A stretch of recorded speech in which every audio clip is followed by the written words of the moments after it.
Hello and welcome to a brand new episode of Xperience Sessions on indigomusic.com. I'm Simona, and today we're in conversation with an artist who people claim has invented a brand new genre. That's right, very intriguing. And it's not just that, he's dropped a brand new song today. I've heard it and I can't wait to ask him all about it. Hi Rohan and welcome to Xperience Sessions. Hey, this is amazing. I'm glad, so glad to be here. Oh, likewise. So I can't wait to get into it, but like with all the people that we have on experience sessions, I am very eager to know how you got started. I read that you're not just a guitarist or just a producer or just a songwriter, you're all three in one. So I'm curious, which one came first and in what order? So I started my journey when I was like five-ish. When I was five, yeah. So I started guitar first, All right. Okay, fine. and I picked that up. And after that, I started. This was like around 10, 11. I very hesitantly, and I was really scared. And I wrote my first song, and it was about the domino effect. So yeah, yeah. So that's where it started. So I started writing a lot of, like, you could sort of say, like, pop rock songs Mm-hmm. at the time. I had a very classic rock background because of my dad. All right. And yeah, so that moved into metal stuff. And so then I started writing from pop rock, it went to like rock stuff, and then slowly it moved to metal stuff. And then I was very inclined to the Western side for the longest time, Mm-hmm. researching into Carnatic stuff All right. and playing the Carnatic on the guitar, essentially. Wow. Yeah.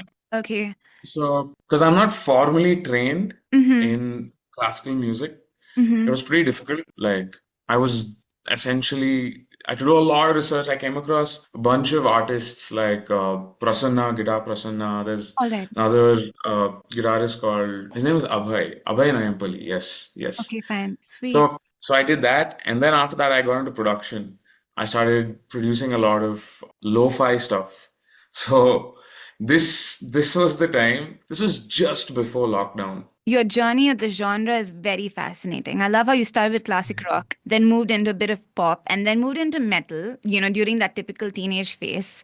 And Yeah, came down because, like, okay, fine, let's go to lo-fi now. It's COVID yeah. lockdown period, till Zen. Nice. Okay. So production So happened around the same time as your lo-fi phase. Is that right? yeah, essentially. So I started producing lo-fi stuff, and then because I was also doing a lot of Carnatic stuff at the time, Mm-hmm. I was noodling around, and this one day I had just made like a lo-fi beat, and I was just jamming along with it. Mm-hmm. And then that's when the idea of like putting Carnatic stuff on it, and I'm like, and I put it, and it sounded really cool. So I have a few lo-fi tracks that are out. One is called Disguise, and the other one's called Pratamaha.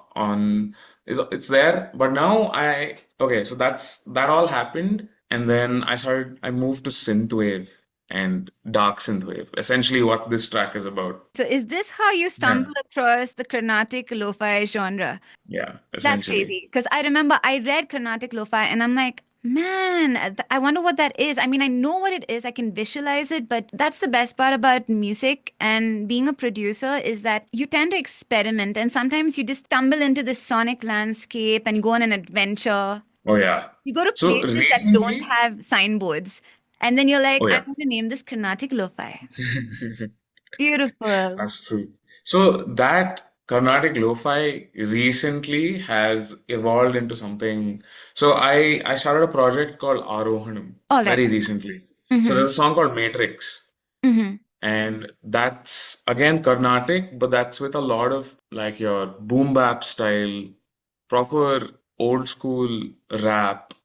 Oh, wow. Yeah, so I have a song called Matrix out, and the video is like a whole amalgamation of everything. Like there's dance, Mm-hmm. there's five Indian dance forms over like a boom bap style, like drums, while Carnatic licks and all that are happening. So that's where it's evolved to, so All that right. part. All right. So is that what, But okay, when I listen to you have a brand new song out, it's called The Shadow and the Static. And yes, it sounds very hypnotic, very haunting. It has this D&B type of beat. And it goes through its own stages, right? The song builds up at Yeah. every point. There was no Carnatic influence in this one, though. Yes. What made you True. step away for this particular track? Is there some reason? Not any particular reason. The way I write songs it's not like I want to force an idea, Mm, right? It's not like, oh, this is my thing and I will force it in every like song or every place that I can. That's not usually how I write songs. mhm. Okay, so all right. So right now, if you look at a Shadow in the Static, how like what got you to write the song in terms of production? Because it's got a very dark pop kind of atmosphere to it, Yeah. and even the lyrics. In this Yes. modern age, I know it's quite philosophical. I did happen to see a description of the song. I'm going to leave you to describe the song and the production. Recently, after my whole synthwave, all that era, I Mhm. was getting into a lot of dark synthwave, like mid-tempo, essentially like cyberpunk Yes, kind of yes. music. Yeah, that kind of soundscape. All right. And this song essentially was inspired from, there was this time where a lot of people used to keep asking, I mean, you used to see a lot of reels also about Mm-hmm. would you rather stay in the city for the Mm-hmm. most part? Yes, yes. And yeah, so that's essentially what the song is about. And production wise, I got inspired by a bunch of so Grabbits is one of my big inspirations. So All right. if you've played the game Valorant, you must have heard of The his song. soundtrack is absolutely killer. It's killer. Yeah, so exactly. Mm-hmm. So he's a big inspiration. So All right. production wise, yes, that. Your new single that is Shadow and the Static is out, guys. It sounds amazing. Trust me, I've heard it. It's very haunting. It's dark pop. It's got a bit of D&B sprinkle as well. It sounds absolutely splendid. So go ahead and listen to Rohan's brand new track, Shadow and the Static. Rohan, do you have you want to entice our listeners with something about the track? So I feel like this is just the start. Mm-hmm. I don't, as far as I know, so I'm from Bangalore, Mm-hmm. and as far as I know, I do not know of any mid-tempo producers in this kind of soundscape. And this is just the beginning. There are going to be a lot more tracks I'm putting out another track at the end of the month. All So right. that's Is that also, going to be Carnatic this very, lo-fi or?